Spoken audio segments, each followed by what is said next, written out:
This is Makonas Pokane, the leader and the founder of Church Governance Solutions. I want to continue with the same topic that we started yesterday, and I just couldn't finish it because of time. But I want to continue with it, and this is the things the church of today need to overcome in order to become successful. These are type of behaviors and traits and characters that we see in the church right now. And these are the things that are delaying the church from growing. These are the things that are actually making the church to be hamstrung. Instead of going forward, it is actually being pulled back and not progressing at all. And that's the reason why we want to deal with this and make sure that you are understanding this and therefore avoid it in your life. And the good Lord will bless us to do that. Now, the first thing that we want to deal with today, which the church needs to overcome, especially in the days that we're living in, is to overcome the spirit of pulling down those that God has elevated. Now, this is a spirit of jealousy, and it emanates from the spirit of wanting to shine over others. Now, therefore, we see people, when others are shining in their own season, and God has elevated them, you want to pull them down.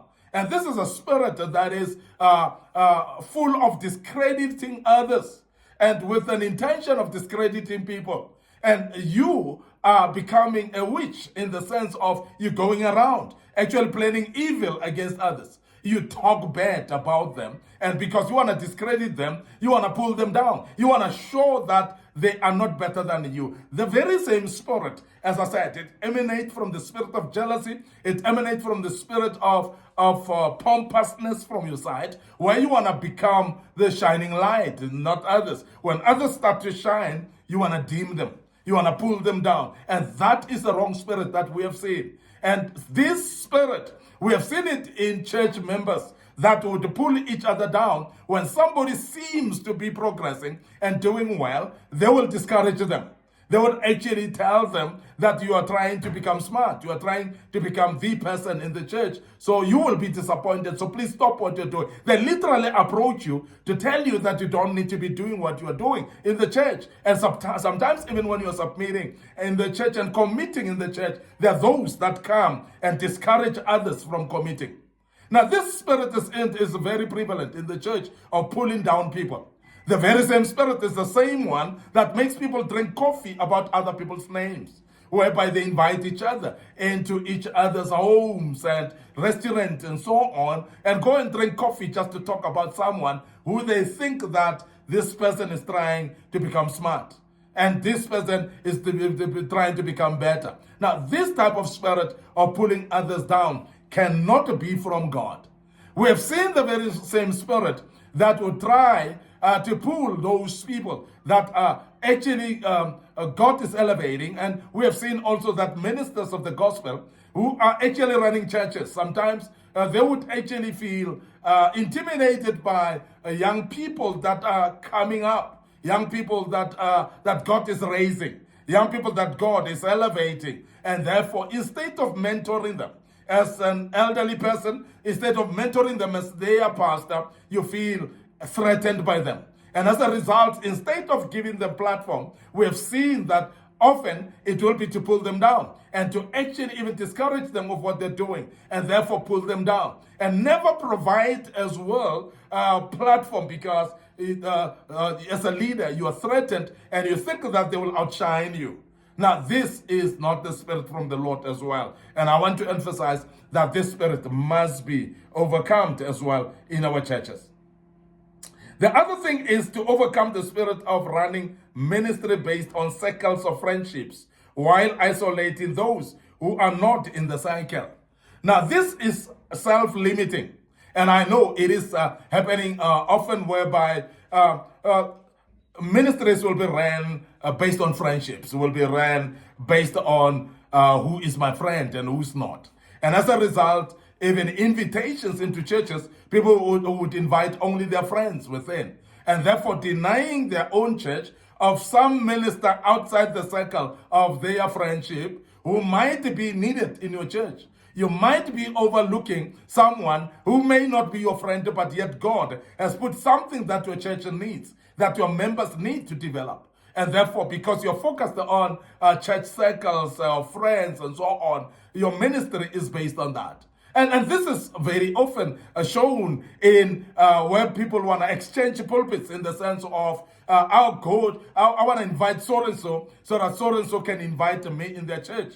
This is what you call return match type of invitations. And this type of invitations, they are actually limiting what God can do, because God want to actually break the barrier so that you can be able to invite people that are needed in the church, that are needed in your own ministry, and therefore invite them. You find it difficult because their space has been occupied by a circle of friends, whereby there cannot be even a space where you can invite somebody from outside. And that's one thing that we need to overcome as a church, particularly the church of today, in order to succeed, in order to progress, in order to become better, in order to develop as well. Very, very important that we open up and break the barriers and make sure that we invite the people, and we include the people that God has put upon their heart, something that they've got a ministry of some sort that God wanna use in a particular church, and that let's break the barriers so that we can afford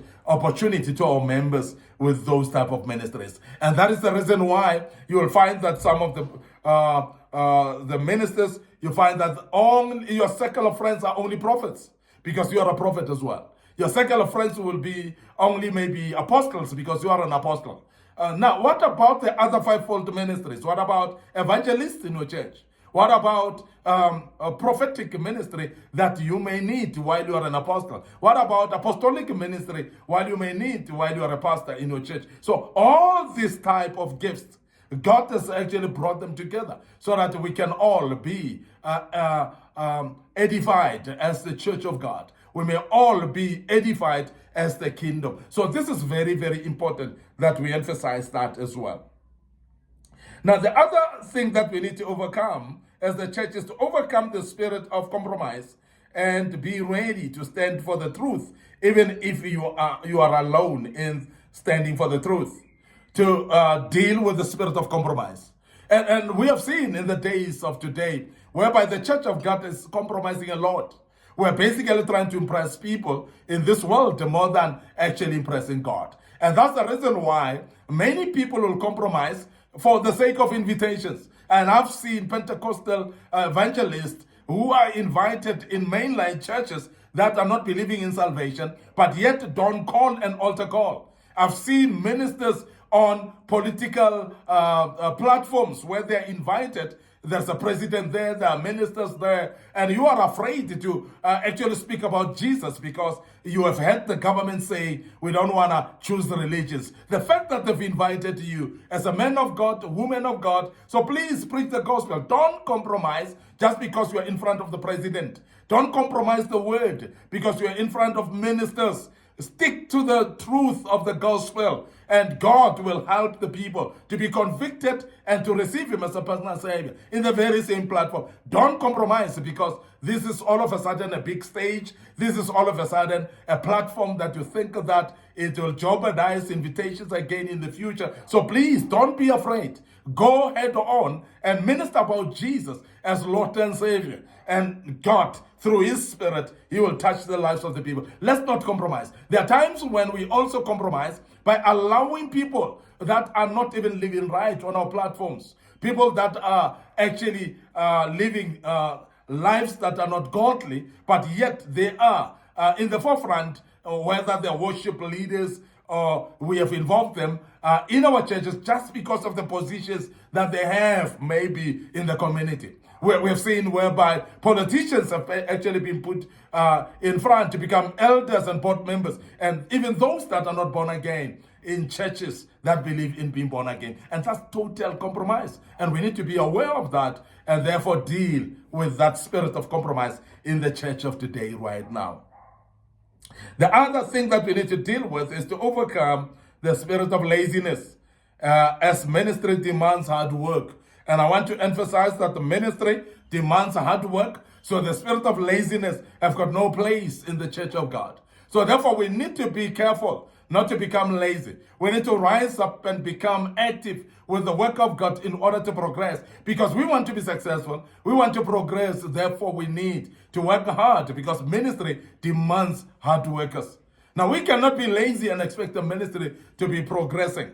We need to focus while we are feeling tired and exhausted, but keep going, because hard work is necessary in the ministry if we are to become successful in the ministry. I want to urge you that kick out laziness and therefore embrace the spirit of hard work, the ethics of hard work, and make sure that you run your ministry with hard work completely. Now, I want to also mention that we need to overcome tendencies of working in isolation rather than to become part of the collective in the kingdom of God. This is one thing that we've seen more often, that there are even pastors that will work in isolation.